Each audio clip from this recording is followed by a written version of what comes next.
நம்ம devil's kitchen show பார்த்துட்ருக்க உங்களில் எத்தனை பேர் சொசைட்டி வில்லாவில் இருக்கிறீங்கன்னு எனக்கு தெரிலங்க.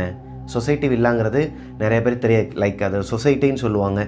ஒரு கேட்டட் கம்யூனிட்டி வில்லா, வெளியே செக்யூரிட்டிலாம் இருப்பாங்க, ரொம்பவே சேஃப்டியான ஒரு ஏரியாவாக இருக்குங்க. இது எல்லா ஊர்கள்லேயுமே இருக்கும். இந்த ஊரில் மட்டும்தான் இருக்கும், அந்த ஊரில் தான் இருக்கும்லாம் கிடையாது, எல்லா ஊர்கள்லேயுமே இருக்கும். அப்படி ஒரு சொசைட்டியில் வாழ்கிற நீங்கள் இந்த ஸ்டோரியை இன்றைக்கி பார்த்துட்ருக்கீங்க அப்படின்னா உங்களுக்கு ரொம்பவே திகிலாகவும் இருக்கும். அதே நேரத்தில் இதுக்கப்புறம் உங்களுக்கு ஒரு பயமும் வருங்க. அதனால் இதுக்கப்புறம் இந்த கதையை கண்டினியூ பண்ணவா வேணாமாங்கிறத நீங்கள் தீர்மானிச்சுக்கோங்க.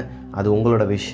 நான் முன்னாடியே அதனால தான் சொல்லிடுறேன். ஏன்னா நிறைய பேர் இந்த டாக்டர் சம்மந்தப்பட்ட ஸ்டோரியும் ஐடி சம்மந்தப்பட்ட ஸ்டோரி வரும்போது நான் சொன்னதுக்கப்புறமா இன்ஸ்டாகிராமில் வந்து என்கிட்ட சொல்லுவாங்க, அண்ணா எனக்கு உங்களோட ஸ்டோரி அந்த இது பார்த்தேன், நான் ஐடி ஃபீல்டில் தான் இருக்கிறேன், நான் டாக்டராக தான் இருக்கிறேன், இதை பார்க்காத வரைக்கும் எனக்கு எதுவும் தோணலை, ஆனால் இதை பார்த்ததுக்கப்புறமா எனக்கு என்னோட கம்பெனிக்கு போகிறதுக்கே பயமாக இருக்குது, அது போக என்னோட ஹாஸ்பிட்டலுக்கு போகிறதுக்கும் பயமாக இருக்குன்னு சொல்லிட்டு டாக்டர்ஸே எனக்கு மெசேஜ் பண்ணியிருக்கிறாங்க இன்ஸ்டாகிராமில். அதனால தான் இதுக்கப்புறம் இந்த மாதிரியான ஸ்டோரிஸ்லாம் வரும்போது நான் ஸ்டார்டிங்லேயே சொல்லிடுறேன், இதுக்கப்புறம் உங்களோட ஓன் ரிஸ்கில் பாருங்கள். உங்களுக்கு அதே நினைப்பாக இருக்கலாம், மேபி நீங்கள் அந்த சொசைட்டிக்குள்ளே இருக்கிறனால கதைகளில் வந்த இந்த விஷயங்கள்லாம் நைட்டு 12 மணிக்கு இப்போ நீங்கள் இந்த ஸ்டோரியை பார்த்துட்டு இருக்கீங்க அப்படின்னா உங்கள் வீட்டுக்கு வெளியே இந்த மாதிரி நாய்ங்கெல்லாம் ஊழ விட்டுட்டு ஒரு மாதிரி கத்திக்கிட்டு இருந்துச்சுன்னா உங்களுக்கே உங்களை அறியாமல் ஒரு பயம் வரும்.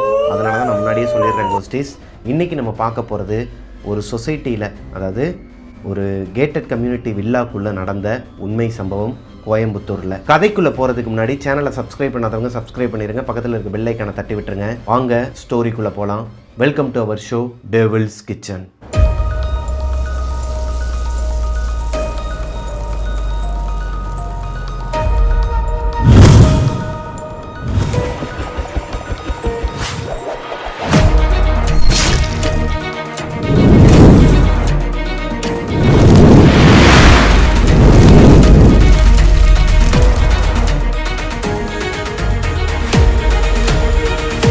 ஹலோ கோஸ்டீஸ், நான் உங்களோட பிரபாகரன். இன்றைக்கி நம்ம பார்க்க போகிற ஸ்டோரியை எனக்கு இன்ஸ்டாகிராமில் அனுப்புனது ஒரு பொண்ணுங்க.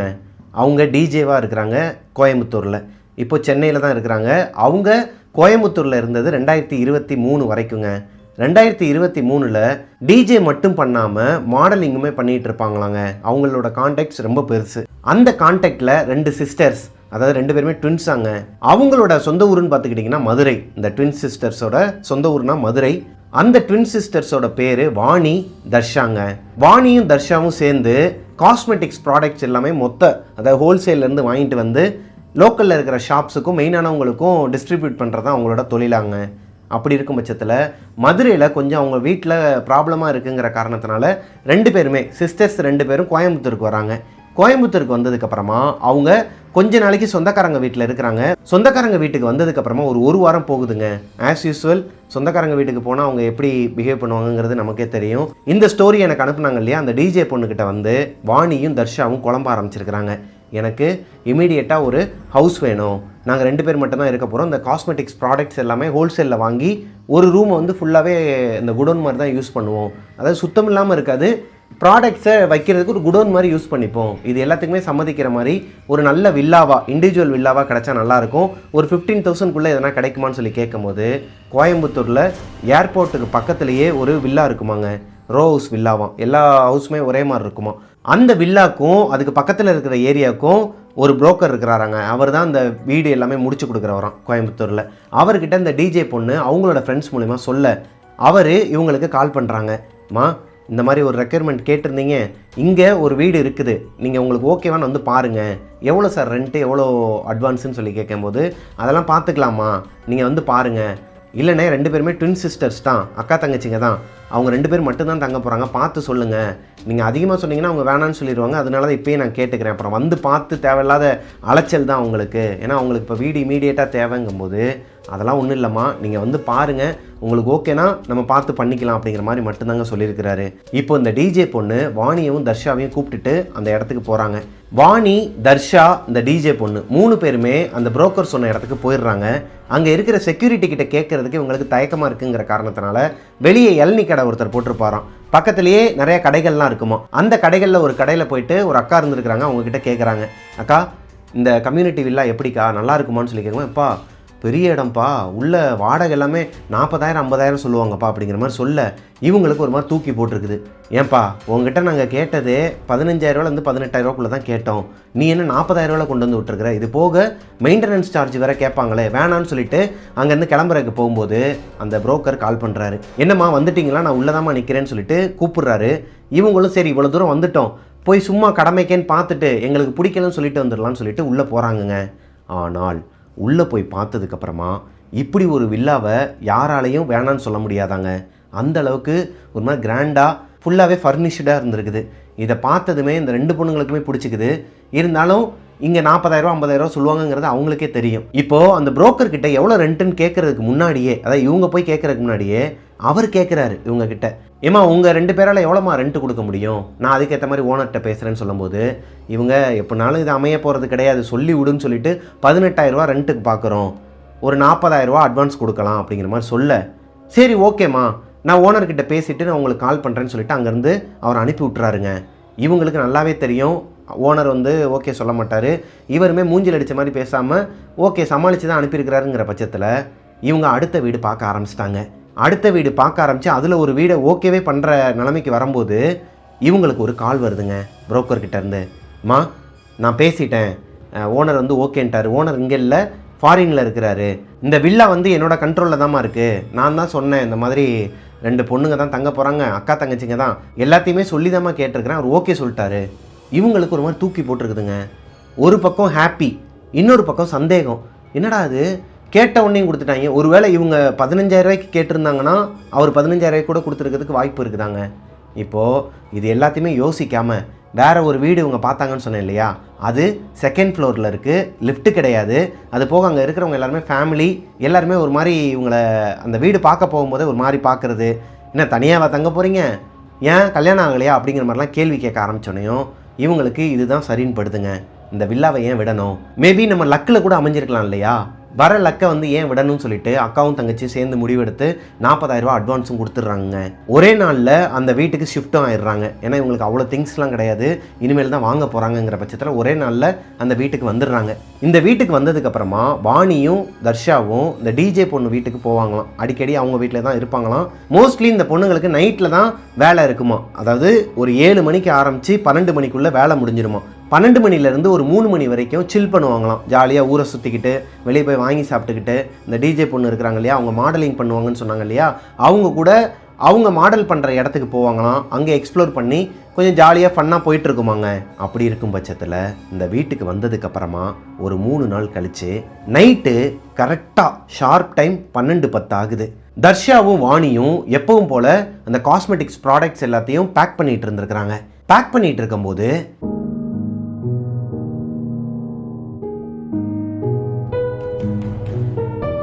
இப்படி ஒரு பியானோ சவுண்டு கேட்குது. அக்கா தங்கச்சி 2 பேருக்குமே ஒரு சந்தேகங்க. 12:10க்கு, அதாவது நைட்டு 12:10க்கு யார் உட்காந்து பியானோ வாசிப்பாங்க, எதுக்கு 12:10க்கு உட்காந்து வாசிக்கணும், கரெக்டாக 12:15க்கு ப்ளே பண்ணுறதை நிப்பாட்டுருவாங்களாம். இவங்களுக்கு சரி ஓகே, அதனால் பையன் இல்லை பொண்ணு நைட் நேரம் எதனா கிளாஸ் எதனா எடுத்துகிட்டு இருப்பாங்களா, இல்லை எதனா ஸ்ட்ரெஸ் ஆகிருக்கும், அது அவங்களோட இஷ்டம், நம்ம எதுக்கு அதில் தலையிட்டுக்கிட்டுன்னு சொல்லிட்டு விட்டுறாங்க. அடுத்த 3 நாள் தொடர்ந்து 12:10க்கு ஆரம்பித்து 12:15க்கு ஒரு பியானோ சவுண்டு கேட்குமாங்க. நல்லாவே கேட்குமாங்க, பயங்கரமாக கேட்குமா. 12:12க்கு அன்றைக்கி நைட்டு வெளியே அவங்க பால்கனியை ஓப்பன் பண்ணிட்டு வெளியே பார்க்கும்போது தான் அவங்க 2 பேருக்குமே தெரியுது ஆப்போசிட்டில் வில்லா, அதாவது ரோ ஹவுஸுங்கிறனால எல்லா வில்லாவுமே ஒரே மாதிரி தான் இருக்கும், பார்க்குறதுக்கு ஒரே ஸ்ட்ரக்சரில் தான் இருக்கும். இவங்களுக்கு ஆப்போசிட் வில்லாவில் லைட் எரியுது, ரூமில் யாரோ ஒருத்தவங்க உட்காந்து பியானோ வாசிச்சுக்கிட்டு இருக்கிறாங்க. இப்போ தான் இவங்களுக்கு தெரியுது ஆப்போசிட் வீட்டில் தான் யாரோ ஒருத்தவங்க ப்ளே பண்ணிகிட்டு இருக்கிறாங்கன்னு. ஆனால் அந்த வீட்டில் ஆள் இல்லை. இதை இவங்க 2 பேருமே நோட் பண்ணியிருக்கிறாங்க. இந்த வில்லாக்கு வந்ததுலேருந்தே இவங்க வீட்டுக்கு பக்கத்தில் இருக்கிறவங்க யார் யார் என்னென்ன எல்லாமே கேட்டு தான் வச்சுருக்கிறாங்க. அது போக இவங்களுக்கு மறந்துருமா எந்த வில்லா இவங்களோடதுன்னு சொல்லிட்டு உள்ளே வந்தோடனே மறந்துருமாங்க. இந்த மாதிரி ரோ ஹவுஸில் இந்த மாதிரி ஒரு பிரச்சனையும் இருக்குதான். எது நம்ம வீடுன்னு சொல்லிட்டு டக்குன்னு மறந்துருமா. நம்மளோட காரோ இல்லை பைக்கோ சைக்கிளோ நின்னா கண்டுபிடிக்கலாமா, இல்லைனா உள்ளே போனோன்னே ஏதோ ஒரு ஞாபகத்தில் ஃபோன் பேசிக்கிட்டே போனோன்னா வேற ஒரு வீட்டுக்குள்ளே போயிடுவோமா. அந்த மாதிரி தான் ஆப்போசிட்டில் இருக்கிற வில்லாக்குள்ளே வாணி 2-3 தடவை போகிறதுக்கு ட்ரை பண்ணியிருக்கிறாங்க. லாக்கில் இருந்திருக்குது. அங்கே நான் வாக்கிங் போயிட்டு இருந்த ஒரு தாத்தா சொல்லியிருக்கிறாரு, அந்த வீட்டில் ஆள் இல்லைம்மா, நீங்கள் யார் எப்போ வந்தீங்க அப்படிங்கிற மாதிரி கேட்கும்போது, ஐயோ சாரி அங்கிள், நான் ஆப்போசிட் வீடுன்னு சொல்லிட்டு குழம்பி போயிருக்கிறாங்க. வாணியும் தர்ஷாவும் இந்த வில்லாக்கு வந்ததுலேருந்தே கவனிச்சுக்கிட்டு தான் இருக்கிறாங்க. ஆப்போசிட் வீட்டில் யாருமே இப்போ வரைக்கும் வரல. அப்படி இருக்கும் பட்சத்தில் அந்த வீட்டுக்குள்ள பியானோ சவுண்டு எப்படி கேட்கும்? யார் வாசிக்கிறாங்க? யார் லைட்டை போட்டிருக்கிறாங்க? பகல் நேரத்துலன்னு இல்லைங்க, நைட்டு 10-10:30 வரைக்கும் இவங்க அந்த பால்கனியில் உட்காந்து பார்த்துக்கிட்டு தான் இருப்பாங்களாம். அந்த வில்லாக்குள்ள எந்த ரூம்லையுமே லைட் ஏரியா தான், வெளியவும் லைட் ஏரியா தான், அந்த வீடே இருண்டு போய் தான் இருக்குமா. ஆனால் கரெக்டாக 12:10க்கு எப்படி ஒரு ரூமில் மட்டும் லைட் எரியும், அங்கேருந்து பியானோ சவுண்டு கேட்கும். வாணிக்கு சின்ன வயசுலேருந்து இந்த பேய் மேலே நம்பிக்கை அதிகமாங்க. இந்த பேய் சம்மந்தப்பட்ட விஷயங்கள் எதனா ஒன்று கேட்டாலோ இல்லை கண்ணால் பார்த்துட்டாலோ அவங்க ரொம்ப பயப்படுவாங்களாம். அப்படி தான் இன்றைக்கி நைட்டு முழுக்க தூங்காமல் அவங்க அக்காவை போட்டு சித்திரவதை பண்ணியிருக்கிறாங்க. இங்கே பாரு தர்ஷா, எனக்கு பயமாக இருக்குது, ஆப்போசிட் வீட்டில் ஏதோ ஒன்று இருக்குது, யாருமே இல்லைங்கிறது நமக்கு தெரியும், நம்ம நாளைக்கு வேணால் யார்ட்டையும் கேட்கலாமான்னு சொல்லும்போது தர்ஷா திட்டுறாங்க. அவங்களுக்கு இந்த பேய் இதிலெலாம் நம்பிக்கை கிடையாதாங்க. இதனால் வரைக்கும் அவங்களோட வாழ்க்கையில் இந்த பேய் பிசாசெல்லாம் பார்த்ததே கிடையாது, அவங்களுக்கு அது மேலே நம்பிக்கையும் கிடையாதுங்கிற பட்சத்தில் திட்டிருக்கிறாங்க. அப்போலாம் ஒன்றும் கிடையாது, பேசாமல் படுத்துவங்க. இவ்வளோ பெரிய கேட்டட் கம்யூனிட்டிக்குள்ளே நமக்கு வீடு கிடைச்சதே பெரிய விஷயம், அதுவும் கம்மியான ரெண்ட்டில். நீ சும்மா இல்லாமல் எதனா வாயை விட்டு இந்த வீடு போயிடுச்சுன்னு வச்சுக்கோவேன், உன்னை அவ்வளோதான் சொல்லிட்டு மிரட்டி விட்டுருக்காங்க. என்னதான் வாணியை தர்ஷா படுத்து தூங்க சொன்னாலும் அவங்களோட மனசுக்குள்ளே ஒரு கேள்விக்குறி இருந்திருக்குதுங்க. யார் தான் அங்கே இருக்கிறாங்கிறத தெரிஞ்சுக்கணுங்கிற ஒரு க்யூரியாசிட்டி அவங்களுக்குள்ளே இருக்குது. அடுத்த நாள் காலையில் எந்திரிச்சதுமே இவங்க இந்த டிஜே பொண்ணு இருக்கிறாங்க இல்லையா, அவங்கக்கிட்ட கால் பண்ணி சொல்கிறாங்க, இந்த மாதிரி எப்பயுமே ஒரு சவுண்டு கேட்குது, கரெக்டாக 12:10க்கு ஆரம்பித்து 12:15 வரைக்கும் யாரோ ஒருத்தவங்க ப்ளே பண்ணுறாங்க, 5 நிமிஷத்துக்கு மட்டும்தான் அந்த ரூமில் லைட் எரியுது, கீழே பூட்டி இருக்குது, மேலேயும் பூட்டி இருக்குது, அப்படி இருக்கும் பட்சத்தில் யார் அந்த வீட்டுக்குள்ளே வந்து பியானோ வாசிப்பாங்கன்னு சொல்லி கேட்கும்போது, ஏய் நீ ஏண்டி அப்படி நினைக்கிற, மேபி அவங்களோட வீட்டில் எதனா எலக்ட்ரிக்கல் ப்ராப்ளம் கூட இருக்கலாம்ல, எலக்ட்ரிக்கல் ப்ராப்ளம் இருந்தாலும் எப்படி பர்டிகுலராக ஒரே ஒரு ரூமில் மட்டும் லைட் எரியும், அது போக இந்த சத்தம் எங்கேருந்து வரும், எதனா ஒரு டாய்ஸ் கூட வச்சிருக்கலாம் இல்லையா வீட்டுக்குள்ளே இருந்து எப்படி பியானோ சவுண்ட் கேட்குது, உள்ள ஏதாவது டாய் ஏதாவது விட்டுட்டு போயிட்டாங்களா, அது அந்த டைமுக்கு சவுண்ட் வருதா என்ன இதுன்னு இப்படியே கன்ஃபியூஷன்லேயே இருக்குது. கரெக்டாக அதை 12:10க்கு கூட டைம் செட் பண்ணி வச்சுருந்துருக்கலாம், அதில் பேட்டரி இருக்கிற வரைக்கும் ஓடும், நீ வேணால் வெயிட் பண்ணி பாரு, ஒரு மாதத்தில் அதுவே இதாகிடும், எந்த சத்தமும் கேட்காது அப்படிங்கிற மாதிரி இந்த டிஜே பொண்ணு சொல்கிறாங்க. ஆனால் வாணியால் இது எதையுமே ஏற்றுக்க முடியலைங்க. அப்புறம் இந்த பொண்ணுக்கு, இந்த வாணிங்கிற பொண்ணுக்கு ஒரே டவுட்டாகவே இருந்தது, ரொம்ப வியர்டாக இருக்குது. இந்த மற்ற இடத்துல எல்லாமே வந்து பார்த்துட்டிங்கன்னா அந்த ரெண்டுக்கு இருக்கவங்க எல்லாருமே ரொம்ப எக்ஸ்பென்சிவாக ரெண்டல் கொடுத்துட்ருக்காங்க, தென் ரொம்ப லக்ஸரியாக இருக்காங்க, காரில் ஆடியெல்லாம் வச்சுருக்காங்க, நமக்கு மட்டும் ஏன் இப்படி சம்திங் ஃபிஷி அப்படிங்கிற மாதிரி இவ டிஸ்கஸ் பண்ணிகிட்டே இருந்தா. ஆப்போசிட்டில் இருக்கிற அந்த வில்லால எதனால் இப்போ வரைக்குமே யாருமே வராமல் இருக்கணும், இதில் ஏதோ ஒரு மர்மம் இருக்குங்கிறதுல மட்டும் ஸ்ட்ராங்காக இருக்கிறாங்க.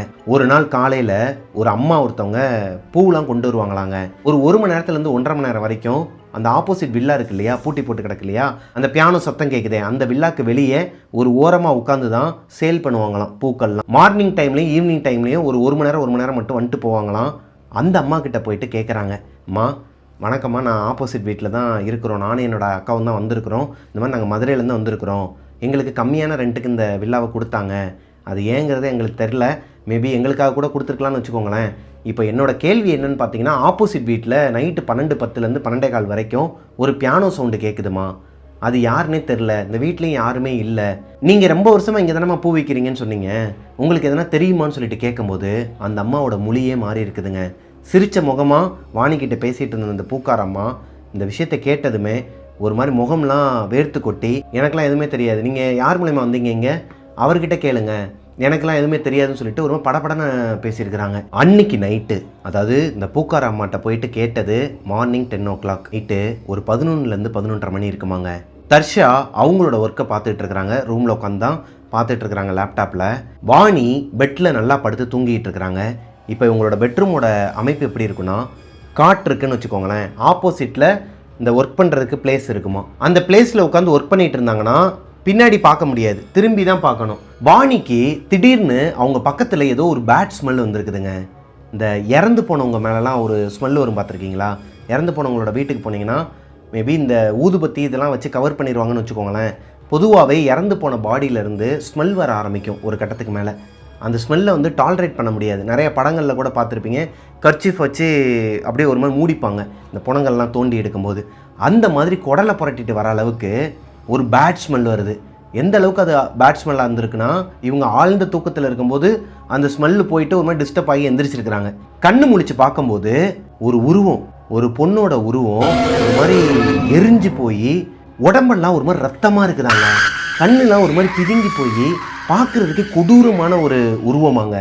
இது பொண்ணு தான், பார்த்தாலே உங்களுக்கு தெரியுது இது பொண்ணு தான். முடியெல்லாம் நிறைய வச்சுக்கிட்டு உட்காந்துருக்குது. பெருமூச்சு விட்டுக்கிட்டு இவங்களையே பார்த்துக்கிட்டு இருக்குதாங்க. இப்படி உட்காந்துருக்குதான், கால் ரெண்டையும் கட்டிக்கிட்டு இவங்கள பார்த்த மாதிரியே உட்காந்துருக்குதாங்க. எந்திரிச்சு கத்துன்னு கத்துன உடனே ஓடி வந்து என்னாச்சுன்னா யாரோ வந்து உட்காந்து பார்த்துட்டு இருக்காங்க அப்படின்னா, லூஸ் யாருமே கிடையாது, நான் தான், ஏதாவது கனவு ஏதாவது கண்டிப்பாக பேசாம இரு அப்படின்னு சொல்லிட்டு விட்டோன்னே தர்ஷா அந்த உருவத்தை பார்க்கல.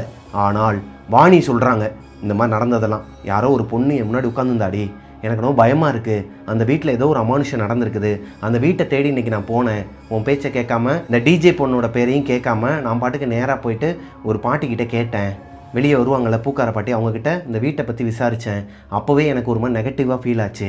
இவங்க போய் அந்த பாட்டிக்கிட்ட இந்த விஷயத்தை பற்றி கேட்டுட்டு இருக்கும்போதே அந்த வீட்டுக்குள்ளேருந்து கரெக்டாக அந்த லைட் எரியும்னு சொன்னேன் இல்லையா, ஒரு ரூம்குள்ளே, அந்த ரூமில் நின்று யாரோ ஒருத்தவங்க இவங்களை பார்த்துட்டு இருக்கிற மாதிரியான ஒரு உணர்வு இந்த பொண்ணுக்கு இருந்திருக்குதுங்க. திரும்பி பார்த்தா அங்கே யாருமே இல்லை. அன்னைக்கு நைட்டு தான் ஒரு பொண்ணோட ஆத்மாவை இந்த பொண்ணு அவங்களோட பெட்டில் பார்த்துருக்குறாங்க. இத்தனைக்கும் ரூமில் யாருமே இல்லாமல் கிடையாது, அவங்களோட அக்காவும் இருந்திருக்கிறாங்க. இது எதையுமே தர்ஷா நம்பலை. இங்கே பாரு, இது எல்லாமே உன்னோட கற்பனைகள் தான். மேபி அந்த அம்மா அந்த வீட்டுக்கு முன்னாடி உட்காந்து வியாபாரம் பார்க்குறாங்க, நீ பாட்டுக்கு யாருன்னா இருக்கிறாங்களா, அமானுஷமாக சத்தம் கேட்குதுன்னு சொன்னால் அதில் கூட அந்த பாட்டி பயந்துருக்கலாம். இப்போ நீ அதே ஒரு மாயையிலே இருக்கிற காரணத்தினால தான் இப்போ உனக்கு அது உன் கண்ணு முன்னாடி விஷுவலாகவும் தெரிஞ்சிருக்குது. நீ அமைதியாக இரு, நாளைக்கு ஹாஸ்பிட்டல் போகலாம், அந்த டிஜே பொண்ணுக்கிட்ட சொல்லி நான் உன்னை ஹாஸ்பிட்டல் கூட்டு போக சொல்கிறேன்னு சொல்லிட்டு படுக்க வச்சுருக்கிறாங்க. ஆனால் வாணிக்கு நல்லா தெரியும், வந்தது ஒரு பொண்ணோட ஆத்மா, இது கற்பனை கிடையாது, நிஜம். அன்றைக்கி நைட்டு முழுக்க வாணிக்கு தூக்கமே கிடையாதாங்க. ஏன்னா கரெக்டாக 12:10க்கு மறுபடியும் அங்கே ப்ளே ஆக ஆரம்பிக்குது. இப்போ அந்த சத்தம் பயங்கரமாக கேட்க ஆரம்பிக்குது. எந்திரிச்சு பார்க்குறாங்க, இந்த தர்ஷா எதனா சொல்லிடுவாங்களோன்னு சொல்லிட்டு கண்ட்ரோல் பண்ணிட்டு பேசாமல் படுத்துடுறாங்க. நைட்டு முழுக்க தூங்காத காரணத்தினாலையா என்னங்கிறது அவங்களுக்கு தெரியல. அடுத்த நாள் காலையில் குளிர்ஜோரம் அடிச்சிருக்குதுங்க. வாணியால் எந்திரிக்கவே முடியலை. இப்போ தர்ஷா அவங்கள இந்த டிஜே பொண்ணை கூப்பிட்டுக்கிட்டு ஹாஸ்பிட்டல் கூப்பிட்டு போயிட்டு நேராக சர்ச்சுக்கு கூப்பிட்டு போயிருக்கிறாங்க. அந்த ஃபாதர் இவங்களுக்கு ஜெபம் பண்ணி அங்கேருந்து அனுப்பி விட்டுறாருங்க. அங்கேருந்து வரும்போது இந்த பூக்கார அம்மா இவங்க 2 பேரையுமே ஒரு மாதிரி குறுக்குறுன்னு பார்த்துட்டு கீழே தலையை குனிஞ்சிக்கிட்டாங்களாம். இதுலேயே இந்த தர்ஷாவுக்கும் லைட்டாக சந்தேகம் வர ஆரம்பிக்குது. எதனால் அந்த பாட்டி வந்து பார்த்தாலே கீழே குனிஞ்சிக்கிறாங்க, இவ சொல்கிறது ஒரு வேளை பயமாக அவங்களுக்கு இருந்தால் கூட எதனால இவங்க 2 பேர் வரும்போது தலையை கீழே குனிஞ்சிக்கணும், இவங்களுக்கு ஏதோ ஒன்று தப்பாக பட்டிருக்குதுங்க தர்ஷாவுக்கும். ஆனால் காட்டிக்கல. சும்மாவே வாணி பயந்து போய் அவங்களுக்கு குளிர்காய்ச்சல் வந்து இப்போ சர்ச்சுக்கு வேற போயிட்டு வரோங்கிறதுனால எதுவுமே சொல்லாமல் அவங்க பாட்டு போயிட்டாங்களாம். இப்போது அகைன் நைட்டு 12:10 12:15 வரைக்கும் ஆப்போசிட் வீட்டில் இந்த பியானோ சவுண்டு கேட்க ஆரம்பிக்குது. கொஞ்சம் கொஞ்சமாக அந்த பாட்டிக்கு டீ கொடுக்குறது, காசு கொடுக்குறது, எங்கள் அம்மா மாதிரியே இருக்கீங்க, உங்களுக்கு வந்து நாங்கள் சேலை வாங்கி கொடுக்குறோன்னு சொல்லிட்டு சேலை வாங்கி கொடுக்குறது, இப்படியே கொஞ்சம் கொஞ்சமாக ஒரு வாரத்தில் அந்த பாட்டியை கரெக்ட் பண்ணிடுறாங்க வாணி. அதாவது நல்லா பேச ஆரம்பிச்சிடுறாங்க. ஒரு நாள் சாட்டர்டே அதுவுமா காலையில் போயிட்டு அந்த பாட்டிக்கிட்ட ஒரு 9:30-10 மணி இருக்குமாங்க, இந்த வீட்டில் என்ன நடந்துச்சு, எதனால் அந்த சத்தம் கேட்குதுங்கிறத கேட்டுறலாம்னு சொல்லிட்டு வேகமாக போய் பார்க்க போகிறாங்க. அதாவது வில்லாலேருந்து வெளியே வந்ததும் அந்த பாட்டி ஓம் சக்தி கோயிலுக்கு மாலை போட்டு உட்காந்துருக்குறாங்க. அந்த அம்மா கிட்டக்க போயிட்டு கேட்க ஆரம்பிக்கிறாங்க, அம்மா இப்போயாச்சும் சொல்லுங்கம்மா, எங்கள் 2 பேரையுமே நீங்கள் உங்களோட பொண்ணு மாதிரி தானே பார்க்குறீங்கன்னு சொன்னீங்க, இப்போ நான் கேட்குறேன், உண்மையை சொல்லுங்கள், நான் யாருக்கிட்டையும் சொல்ல மாட்டேன், உங்கள் மேலே சத்தியம், இது எங்களுக்காக கேட்குறது, பயமாக இருக்குது, நைட்டு 12:10 12:15 வரைக்கும் இப்படி சவுண்டு கேட்குது, எங்கள் வீட்டுக்குள்ளேயும் நிறைய அமானுஷங்கள்லாம் நடக்க ஆரம்பிச்சிருச்சு, என் பெட்டில் இப்படி ஒரு உருவம் வந்து உட்காந்துச்சுன்னு சொன்னதுமே அந்த அம்மா பயந்து போய் ஒரு மாதிரி முகமெல்லாம் வேர்த்து கொட்டி, பாப்பா இங்கே வான்னு சொல்லி கிட்டக்க உட்கார வச்சு காதில் சொல்லியிருக்கிறாங்க, நீ என்னோட பொண்ணு மாதிரி தான், நீங்கள் 2 பேருமே நீ சொன்ன மாதிரி இந்த வீட்டை விட்டு எவ்வளோ சீக்கிரம் முடியுமோ அவ்வளோ சீக்கிரம் காலி பண்ணி போயிருங்க, இங்கே இருக்காதீங்க அப்படிங்கிற மாதிரி சொல்கிறாங்க. அந்த பாட்டி வந்துட்டு நீங்கள் வந்து எவ்வளோ சீக்கிரம் இங்கேருந்து வேறு வீடு பார்த்து போகிறீங்களோ அதுக்கும் அவ்வளோக்கும் உங்களுக்கு நல்லது. ஏம்மா என்னாச்சு, இந்த வீட்டில் எதனா பிரச்சனைன்னு சொல்லிட்டு கேட்கும்போது இப்போ தான் அந்த பாட்டி சொல்ல ஆரம்பிக்கிறாங்க. வாணி தர்ஷா இவங்க 2 பேரும் தங்கி இருக்கிற வில்லாக்கு ஆப்போசிட் வில்லால தான் இந்த சவுண்டு கேட்குதுங்க, பியானோ வாசிக்கிற சவுண்டு. இந்த வில்லால 2 வருஷத்துக்கு முன்னாடி மைத்திலிங்கிற ஒரு பொண்ணு இருந்திருக்கிறாங்க. அந்த பொண்ணுக்கு அம்மா அப்பாலாம் கிடையாதான், பாட்டி மட்டும்தானா, அவங்களுமே ஊரில் இருக்கிறாங்களா, அவங்க கொஞ்சம் வெல் செட்டில்டு ஃபேமிலியாங்க. இந்த பொண்ணு இங்கே தனியாக தான் வாடகைக்கு இருக்கிறாங்க. மைத்திலி ஒரு கேரளா பையனை லவ் பண்ணுறாங்க. இவங்க 2 பேருமே உயிருக்கு உயிராக லவ் பண்ண ஆரம்பிக்கிறாங்க. இந்த வீட்டில் அடிக்கடி அந்த பையன் வந்துட்டு போகிறது சகஜமாக இருந்திருக்குது. ஒரு கட்டத்துக்கு மேலே அந்த பையன் இந்த வீட்டிலேயே தான் இருந்திருக்கிறாங்க. அப்படி இருக்கும் பட்சத்தில் மைத்திலியோட க்ளோஸ் ஃப்ரெண்டு ஒரு பொண்ணு இருக்குமாங்க, அந்த பொண்ணு வீட்டுக்கு வந்துட்டு போகிறது சகஜமாக இருந்திருக்குது. காலப்போக்கில் என்ன இருக்குதுன்னா மைத்திலியோட லவ்வர் இந்த கேரளா பையனும் மைத்திலியோட ஃப்ரெண்டு இந்த பொண்ணும் 2 பேருமே ஒரு தப்பான ரிலேஷன்ஷிப்பில் இருந்திருக்கிறாங்க. அது மைத்திலிக்கு தெரியாது, வெளியே போகிறது வரதுன்னு சொல்லிட்டு இருந்திருக்கிறாங்க. மைத்திலி வீட்டில் இல்லாதப்ப அவங்க 2 பேருமே வீட்டிலே இருந்திருக்கிறாங்க. ஒரு நாள் மார்னிங் 8லேருந்து 8:30 மணி இருக்குமாங்க, வாஷிங் மிஷினில் எல்லா துணியும் போடுறதுக்காக இவரோட துணியெல்லாம் எடுத்துருக்கிறாங்க. காசுலாம் வச்சிருப்பாங்க இல்லையா, அந்த மாதிரி இந்த பேண்ட்டுக்குள்ளே கையை விட்டு பார்க்கும்போது நிறைய பணம் இருந்திருக்குதுங்க. அது போக ஒரு டிஷ்யூ பேப்பர் இருந்திருக்குது, ஒரு ஹோட்டலோட டிஷ்யூ பேப்பர் இருந்திருக்குதுங்க. இந்த டிஷ்யூ பேப்பரை அவங்க எடுத்து பார்த்துட்டு இங்கே எதுக்கு போயிருப்பான், நம்மக்கிட்ட எதுவுமே சொல்லலையே, சரி ஓகேன்னு சொல்லிட்டு எங்கேயாச்சும் போயிருப்பான், ஒரு கிளைண்ட் மீட்டிங்கோ இல்லை எங்கேயாச்சும் கூட போயிருக்கலாம் ஃப்ரெண்டை பார்க்குறேன்னு சொல்லிட்டு கசக்கி போட்டுறாங்க. ஆனால் அன்னைக்கு நைட்டு இவங்க எல்லாருமே 3 பேர் சேர்ந்து பார்ட்டி பண்ணும்போது குடிச்சிக்கிட்டு இருக்கும்போது மைத்திலியோட ஃப்ரெண்டு இருக்கிறாங்க இல்லையா, அந்த பொண்ணோட ஹேண்ட்பேக்ல இருந்து எதர்ச்சியா ஒரு டிஷ்யூ பேப்பர் எடுத்து தொடச்சிருக்கிறாங்க. தொடச்சிட்டு இருக்கும் போது தான் இந்த பொண்ணு கவனிச்சுட்டு அதை எங்கே கொடுன்னு சொல்லி வாங்கி பார்த்தா அவர்கிட்ட இருந்த அதே டிஷ்யூ பேப்பர் இவங்ககிட்டே இருக்குது. லைக் இந்த சில ஹோட்டல்ஸில் மட்டும் டிஷ்யூ பேப்பரில் நேம் எழுதியிருப்பாங்க, ஹோட்டலோட நேம் எழுதியிருப்பாங்க இல்லையா, அதை பார்த்துடுறாங்க. இப்போ தான் மைத்திலிக்கு ஒரு விஷயம் புரிய வருது. இவங்க 2 பேருமே லிவிங் ரிலேஷன்ஷிப்பில் இருக்கிறாங்க, ஒரு தப்பான ரிலேஷன்ஷிப்பில் இருக்கிறாங்கங்கிறத புரிஞ்சுக்கிறாங்க. இதை ஏற்றுக்க முடியல மைத்திலியால். ஒருவேளை நம்ம போய் அவங்ககிட்ட கேட்டு தப்பாக எதனா ஆயிடுமோன்னு சொல்லிட்டு வெயிட் பண்ணியிருக்கிறாங்க. அதனாலேயே மைத்திலி அவங்களோட ஃப்ரெண்டுக்கிட்டேயும் இவங்களோட ஆள்கிட்டையும் கேட்கலையாங்க, எதுவுமே கேட்டுக்கல. சரி வேணாம், எதுக்கு இருக்கிற ரிலேஷன்ஷிப்பை வந்து கெடுத்துக்கிட்டு, ஏன்னா அந்த பையனை உயிருக்கு உயிராக லவ் பண்ணுறாங்க மைத்திலி.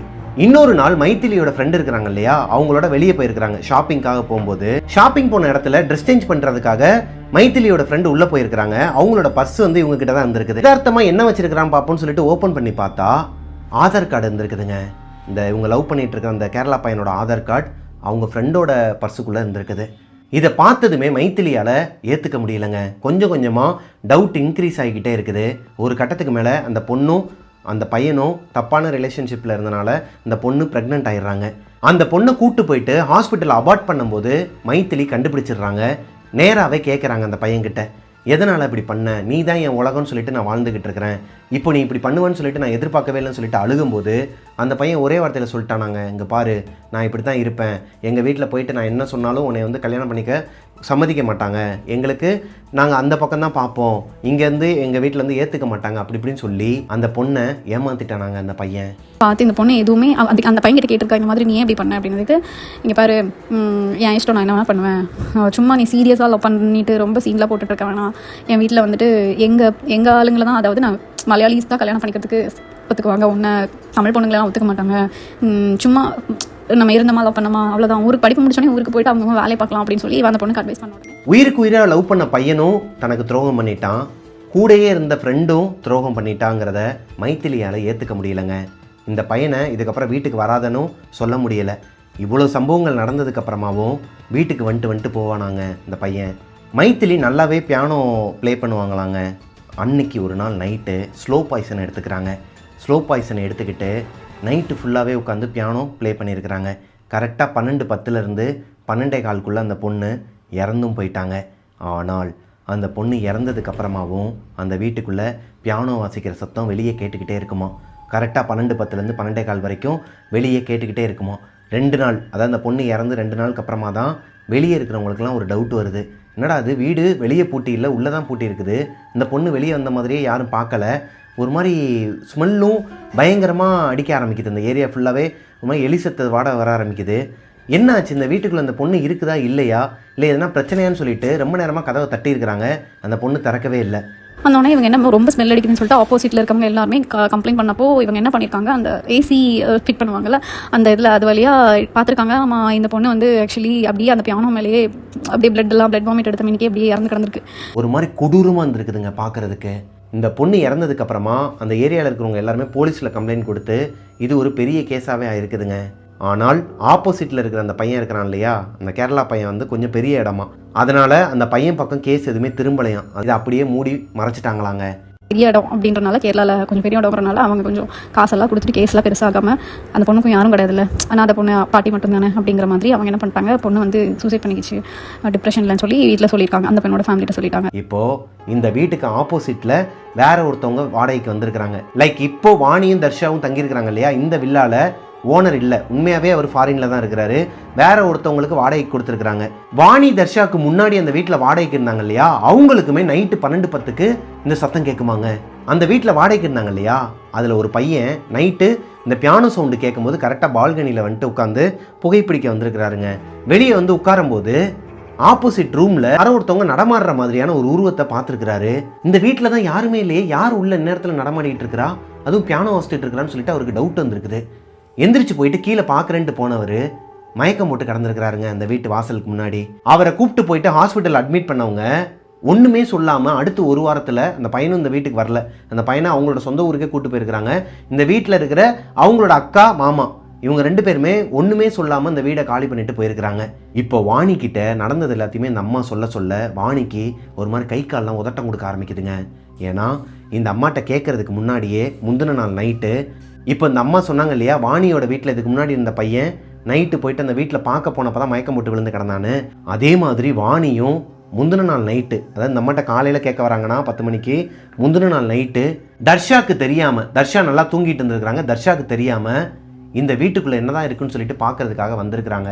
கதவுல இருக்கிற அந்த கைப்பிடியில் ஒரு ஹோல் இருக்கும் இல்லையா, அது வழியாக உள்ளே யாராச்சும் இருக்காங்களான்னு சொல்லிட்டு பார்த்துருக்குறாங்க. அங்கே யாருமே இல்லை. இப்போ டவுட்டில் தான் இந்த அம்மாக்கிட்டையும் போயிட்டு அடுத்த நாள் காலையில் கேட்குறாங்க. இந்த அம்மா சொன்னதை பார்த்தா அப்போ வாணிக்கு எதனா ஒன்று நடக்க போகுதா, அடுத்து இல்லை தர்ஷாக்கு எதனா ஒன்று நடக்க போகுதாங்கிற ஒரு பயம் அவங்களுக்கு வர ஆரம்பிக்குதுங்க. இவங்க கேட்டுட்ருக்க இதே நேரத்தில் அங்கே இவங்களோட துணி எல்லாத்தையுமே கையில் தான் துவைப்பாங்களாம், பாத்ரூமில் உட்காந்து. அதாவது வாஷிங் மிஷின்லாம் கிடையாதான், கையில் தான் துவைப்பாங்களாம். அப்படி துவைக்கும் போது வாணியோட துணி மட்டும் ஃபுல்லாக பிளட்டாக இருந்திருக்குதுங்க. ஒருவேளை வாணிக்கு பீரியட்ஸ் டைமாக இருக்குமா? இல்லையே, ஏன்னா அக்கானா தெரியும் தங்கச்சிக்கு எப்போ பீரியட்ஸ் டைம் ஆகும் என்னங்கிறது அவங்களுக்கு தெரியும் இல்லையா. அவங்களுக்கு ஒரு சந்தேகம் வருது, இவளுக்கு பீரியட்ஸ் டைமும் கிடையாது, எதனால் பிளட் ஆச்சு, எங்கேயும் கீழே விழுந்துட்ட மட்டும் சொல்லாமல் மறைச்சிருப்பா போலன்னு சொல்லிட்டு அந்த பிளட் இருக்க துணியை மட்டும் தனியாக தூக்கி வச்சுட்டு மற்ற துணியெல்லாம் துவைச்சிட்டு இருந்திருக்கிறாங்க. தர்ஷா பாத்ரூமில் உட்காந்து துணியெல்லாம் துவைச்சிட்டு இருக்கும்போது திடீர்னு இப்படி ஒரு சத்தம் கேட்குதுங்க. அவங்க வீட்டில் ஹாலில் கண்ணாடி டம்ளரை யாரோ ஒருத்தவங்க கீழே தள்ளி விட்டுருக்குறாங்க. விழுந்து நொறுங்கின சத்தம் கேட்டு எந்திரிச்சு ஓடி வந்து பார்த்தா அந்த டம்ளர் டிவி டேபிள் மேலேயே தாங்க இருந்திருக்குது, கீழே விழுகவே இல்லை. ஆனால் அவங்க காதுக்கு அந்த சத்தம் நல்லாவே கேட்டிருக்குது. என்னடா இதுன்னு சொல்லிட்டு அவங்களுக்கு ஒரு மாதிரி குழப்பமா இருக்குதுங்க. சத்தம் கேட்டுச்சு, அப்புறம் எப்படி இது உடையாமல் இருக்குன்னு சொல்லிட்டு பார்த்துட்டு இருக்கும்போது அவங்க வீட்டு வாசல்ல, அதாவது டோர் ஓப்பனில் தான் இருக்குது, மெயின் டோர், வீட்டு வாசலில் ஒரு பொண்ணு நின்றுட்டு இருக்கிறா. யாருமா நீ, எதுக்குமா இங்கே நிற்கிறேன்னு சொல்லிட்டு தர்ஷா போயிட்டு அந்த பொண்ணுக்கிட்ட கேட்கும்போது, அக்கா ஆப்போசிட் வீடு வந்து லாக்கில் இருக்குது, அந்த வீடு வந்து ரெண்ட்டுக்கு கொடுக்குறாங்களா, நான் வந்து வீடு பார்த்துட்டு இருந்தேன். இல்லைம்மா அந்த வீட்டில் யாருமே கிடையாது, இன்னொன்று எங்களுக்கு தெரியாது, நீ வேற யார்ட்டையும் கேட்டுக்கோன்னு சொல்லும்போது, இல்லைக்கா கொஞ்சம் வருஷத்துக்கு முன்னாடி நான் தான் இந்த வீட்டில் இருந்தேன், இப்போது இந்த வீடு வந்து ரெண்ட்டுக்கு விட்டுருக்காங்கன்னு சொல்லி கேள்விப்பட்டேன். தர்ஷா அந்த பொண்ணுக்கிட்ட பேசிட்டு உன் பேர் என்னம்மான்னு சொல்லிட்டு கேட்கும்போது மைத்திலின்னு சொல்லிட்டு அந்த பொண்ணு அங்கேருந்து கிளம்பிருச்சாங்க. இப்போது வாணி அங்கேருந்து அந்த பூக்கார அம்மா கிட்டேருந்து வந்து இவங்க கிட்ட உட்காந்து நடந்தது எல்லாத்தையுமே எக்ஸ்பிளைன் பண்ணதுக்கப்புறமா தர்ஷாவுக்கு ஒரு மாதிரி கை கால்லாம் நடுங்க ஆரம்பிச்சிருக்குது. பேர் என்னடி சொன்ன? மைத்திலி. அந்த பொண்ணோட ஃபோட்டோ கிடைக்குமா? இல்லை ஃபோட்டோலாம் கிடைக்காது, மேபி அந்த வீட்டுக்குள்ளே இருந்தாலும் இருக்கலாம். அப்படிங்கும்போது உடனே இந்த வீட்டை விட்டு காலி பண்ணிடலாம் அப்படின்னு சொல்லிட்டு இந்த டிஜே பொண்ணுக்கு கால் பண்ணி சொல்கிறாங்க நடந்தது எல்லாத்தையும். அந்த பொண்ணு நம்ப மாட்டேங்கிறாங்க. டிஜே பொண்ணு என்ன சொல்கிறாங்கன்னா, ஏய் எதுக்குடி நீங்களா எதனா ஒரு கற்பனை பண்ணிக்கிட்டு எதனா ஒன்று சொல்லிட்டு இருக்காதீங்கும் போது இந்த பொண்ணு ஆக்சுவலாக உள்ள பாத்ரூமில் வாணியோட துணியில் பிளட்டு பார்த்தாங்க இல்லையா, வாணிக்கு பீரியட்ஸ் டைமே கிடையாது, வாணி எங்கேயுமே கீழே விழுகலை, ஆனால் அவங்களோட ட்ரெஸ்ஸில் பிளட்டு வந்திருக்குது. இதை வாணிக்கிட்ட தர்ஷா சொல்லும்போது வாணி எக்ஸ்பிளைன் பண்ணுறாங்க, இந்த மாதிரி எனக்கு எதுவுமே கிடையாது, நீ எங்கே பார்த்தேன்னு சொல்லிட்டு வேமா பாத்ரூம்குள்ளே போய் பார்த்தா 2 பேருமே அந்த துணியில் ரத்தக்கரையே இல்லையாங்க. தர்ஷாவுக்கு ஒரு மாதிரி தூக்கி போட்டிருக்குதுங்க. அவங்களுக்கு நல்லா தெரியுமா அந்த துணியில் ரத்தக்கரை இருந்திருக்குது. ஆனால் அவங்க தங்கச்சிக்கிட்ட சொல்லிவிட்டு 2 பேருமே உள்ளே போய் பார்க்கும்போது எப்படி அந்த ரத்தக்கரை இல்லாமல் இருக்கும். வெளியே வந்த பொண்ணு ஆத்மா தான், அந்த மைத்திலி தான், இறந்து போன மைத்திலி தாங்கிறத கன்ஃபார்மே பண்ணிவிட்டு இப்போது அந்த டிஜே பொண்ணுக்கிட்ட சொல்லி அவசர அவசரமாக அந்த வீடையும் காலி பண்ணிடுறாங்க. காலி பண்ணி போனதுக்கப்புறமா தான் சில திங்ஸ் மட்டும் இங்கே வச்சுருக்கிறாங்க. இப்போ தான் அந்த புரோக்கருக்கு ஃபோன் போட்டு நடந்தது எல்லாத்தையும் சொல்கிறாங்க. இந்த வீடு வந்து எங்களுக்கு வேணாம், ஆப்போசிட்டில் பேய் வீடு, அந்த மைத்திலிங்கிற பொண்ணோட ஆத்மா எங்களை டிஸ்டர்ப் பண்ணுச்சு அப்படி இப்படின்னு எல்லாத்தையும் சொல்லும்போது அவருமே அப்படியாம்மா சரிம்மா ஓகேம்மா, என்னம்மா நீங்கள் இப்படி திடீர்னு முடிவெடுத்தா எப்படிமா, ஒரு 3 மாதமாச்சும் நோட்டீஸ் பீரியட் கொடுத்தாதாம்மா கரெக்டாக இருக்கும், ஓனர்கிட்ட நான் எப்படிமா பதில் சொல்கிறேன்னு சொல்லிட்டு ரொம்ப ஒரு மாதிரி ஹார்ஷாக பேசினாலும் காசை கொடுத்துட்டாராங்க. உடனே ஈவினிங்கே காசை போட்டு விட்டாராம். போட்டு விட்டதுக்கப்புறமா தான் இவங்களுக்கு தெரியுது அந்த ஏரியாவில் இருக்கிறவங்க எல்லாருக்குமே தெரியுமா அது ஒரு ஹாண்டட் ஹவுஸ்ன்னு. அந்த மைத்திலிங்கிற பொண்ணு இறந்ததுக்கப்புறமா டெய்லி நைட்டு 12:10 12:15 வரைக்கும் அந்த வீட்டுக்குள்ளே இப்போ வரைக்குமே பியானோ சவுண்டு கேட்குமாங்க. அதனாலேயே பயந்துக்கிட்டு ஆப்போசிட் வீட்டுக்கு யாருமே வரமாட்டாங்க. முக்கியமாக ஆப்போசிட் வீட்டில் இருக்கிறவங்களுக்கு தான் நிறைய அஃபெக்ட் ஆகுது. அது ஏங்கிறதும் இப்போ வரைக்கும் அவங்களுக்கு தெரியலையாங்க. யாருமே வராத காரணத்தினால தான் இந்த வில்லாவை இவங்களுக்கு குறைஞ்ச வாடகைக்கு கொடுத்துருக்குறாங்க அந்த ஓனர். எப்படியோ தலைக்கு வந்தது தலைப்பாகையோட போச்சுங்கிற கதையா இவங்க 2 பேருக்குமே எதுவுமே ஆகுறதுக்கு முன்னாடியே அந்த வீட்டை காலி பண்ணிட்டு வந்துடுறாங்கங்க. ஆனால் ஒரு நாள் நைட்டு 12 12:15 வாணி அழுதுகிட்டே இருந்திருக்கிறாங்க. அவங்களுக்கு குளிர் ஜுரம் அடிச்சிருக்குது. என்னாச்சுன்னு சொல்லிட்டு இந்த டிஜே பொண்ணு கேட்குறாங்க. எல்லாருமே இப்போ ஒன்றா தான் இருக்கிறாங்க. அந்த பொண்ணு கேட்கும்போது வாணி என்ன சொல்கிறாங்கன்னா, அன்றைக்கி நான் பார்த்தது என் கண்ணு முன்னாடி வந்து போகுது. என்னடி பார்த்த? அதாவது இந்த பூக்கடைக்கார அம்மா கிட்ட போயிட்டு இவங்க பேசுறதுக்கு முன்னாடி முந்தின நாள் நைட் அந்த வீட்டுக்கு வெளியே போய் பார்த்தாங்கன்னு சொன்னேன் இல்லையா, கண்ணு வச்சு அந்த ஹோலில். அப்படி பார்க்கும்போது ஆப்போசிட்டில் அந்த பொண்ணும் பார்த்துட்டு இருந்திருக்குது. லைக் இப்போ நான் அந்த கீ ஹோல்டர் வழியாக அப்படி பார்க்குறேன்னா ஆப்போசிட்டில் இறந்து போன பொண்ணு அதோட கண்ணை வச்சு பார்த்துக்கிட்டு இருந்திருக்குதுங்க. இவங்க இறக்கும் போது அந்த பொண்ணு எப்படி இருந்துச்சுன்னு சொன்னாங்க இல்லையா, கண்ணெல்லாம் ஒரு மாதிரி ரெட்டிஷ் ஆகி பார்க்குறதுக்கே கொடூரமாக அந்த பொண்ணு இறந்துருந்துச்சுன்னு சொன்னாங்க இல்லையா, அதே கண்ணை இந்த பொண்ணும் பார்த்துருக்குறாங்க. அடுத்த நாள் இந்த அம்மா சொன்னதும் உங்கள் வீட்டில் ஒரு அமானுஷம் நடந்திருக்குது, அவங்க அக்கா வெளியே அந்த ஒரு பொண்ணை பார்த்துருக்குறாங்க, பிளட்டை பார்த்துருக்குறாங்க பாத்ரூமில். இப்போது அது எல்லாமே நடந்து முடிச்சதுக்கப்புறமாவும் அந்த வீட்டை விட்டு வெளியே வந்ததுக்கப்புறமாவும் டெய்லி நைட்டு கரெக்டாக 12:15 12:30 இந்த பொண்ணுக்கு ஒரு கனவு வருமாங்க. அந்த பொண்ணோட உருவம் இவங்க முன்னாடி வந்துட்டு போகிற மாதிரியும் அந்த பொண்ணோட கண் இவங்களுக்கு தெரியறதாகவும் இவங்க பதறி அடித்து எந்திரிப்பாங்களாம். இதை சொல்லிக்காமே இருந்திருக்கிறாங்க. அன்றைக்கி நைட்டு டிஜே கிட்ட சொல்லியிருக்கிறாங்க. அந்த டிஜே பொண்ணுக்குமே கொஞ்சம் கொஞ்சமாக பயம் கொடுக்க ஆரம்பிச்சிருக்குதுங்க. என்னடி இப்படிலாம் சொல்கிறீங்க, இதெல்லாம் நான் படத்தில் கேட்குற மாதிரி இருக்குடி, இதெல்லாம் உண்மையாகவே நடக்குதா இல்லை நீங்களா சொல்கிறீங்களான்னு கூட எனக்கு தெரில. ஆனால் இந்த பொண்ணுங்க பயப்படுறத வச்சு அவங்களால கணிக்க முடியுமா. எப்படியோ அந்த வீட்டை விட்டு நாங்கள் வெளியே வந்துட்டோம். இந்த கதையை உங்ககிட்ட ஷேர் பண்ணணும்னு தோணுச்சு, அதனால் உங்ககிட்ட ஷேர் பண்ணேன் பிரதர். நீங்கள் நேம்ஸ் எதுவுமே சேஞ்ச் பண்ணாதீங்க, நான் சொல்கிறத அப்படியே போடுங்கன்னு சொன்னாங்க. ஸோ இந்த டிஜே பொண்ணு என்கிட்ட என்ன சொன்னாங்களோ அதை அப்படியே என்னோடய ஸ்டைலில் நான் உங்ககிட்ட நரேட் பண்ணிட்டேன். பர்த்டே பார்ட்டி அது இதுன்னு சொல்லிட்டு நாங்கள் வெளியே போயிட்டு கிட்டத்தட்ட ஒரு 2-3 நாளாகவே டயர்டாக போயிட்டு இருக்கிறனால என்னால் முடியலைங்க. நான் நாளைக்கு தான் ஸ்டோரி சொல்லலான்ட்டு இருந்தேன், பட் நான் உங்ககிட்ட இன்றைக்கி சொல்லிட்டேங்க. இந்த ஸ்டோரி உங்களுக்கு கண்டிப்பாக பிடிச்சிருக்குன்னு நம்புறேன். பிடிச்சிருந்துச்சுன்னா லைக் பண்ணிடுங்க. இப்போ நான் சொன்னது உண்மையாகவே கோயம்புத்தூரில் ஏர்போர்ட்டுக்கு பக்கத்தில் இருக்கிற ஒரு ரோ ஹவுஸில் நடந்த ஒரு உண்மை சம்பவங்க.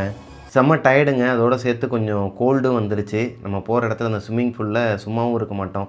போயிட்டு நல்லா நைட்டு முழுக்க ஆட்டமாக ஆடிட்டு த்ரோட்லாம் ஒரு மாதிரி ஆயிடுச்சு. இப்போ அதோட தான் உங்ககிட்ட நான் ஸ்டோரியை சொல்லவே நான் இன்றைக்கி ஸ்டார்ட் பண்ணேன். அதனால் அங்கங்கே கொஞ்சம் என்னோடய பழைய ஃப்ளோ மிஸ் ஆகிருந்துச்சு அப்படின்னா சாரி கோஸ்டீஸ். நெக்ஸ்ட் ஸ்டோரியில் நம்ம பார்த்துக்கலாம். இந்த ஸ்டோரி உங்களுக்கு பிடிச்சிருக்குன்னு நம்புகிறேன். பிடிச்சிருந்துச்சுன்னா லைக் பண்ணிடுங்க. உங்களுக்கும் இதே மாதிரி எதனா ஒரு அமானுஷம் நடந்திருக்குது உங்களோட வாழ்க்கையில், இதை என்கிட்ட ஷேர் பண்ணணும்னு நினச்சிங்கன்னா பிரபாகரன் அஃபிஷியல் மிஸ்டர் பிரபாகரன்கிற இன்ஸ்டாகிராம் ஐடிக்கு எனக்கு இன்பாக்ஸ் பண்ணுங்கள். மிஸ்டர் பிரபாகரன் யூடியூப் சேனலை சப்ஸ்கிரைப் பண்ணிடுங்க, பக்கத்தில் இருக்க பெல் ஐக்கானை தட்டி விட்டுருங்க. அண்ட் ஸ்பாட்டிஃபைல டெவில்ஸ் கிச்சனை ஃபாலோ பண்ணாதவங்க ஃபாலோ பண்ணிக்கோங்க. மிஸ்டர் பிரபாகரன் வீலாக்ஸ் சேனலை சப்ஸ்கிரைப் பண்ணாதவங்க சப்ஸ்கிரைப் பண்ணிவிட்டு பக்கத்தில் இருக்க பெல் ஐக்கானை தட்டி விட்டுருங்க. நெக்ஸ்ட்டு ஒரு சூப்பரான ஒரு ஸ்டோரியில் உங்களை மீட் பண்ணுற வரைக்கும் டாட்டா பாய் பாய்.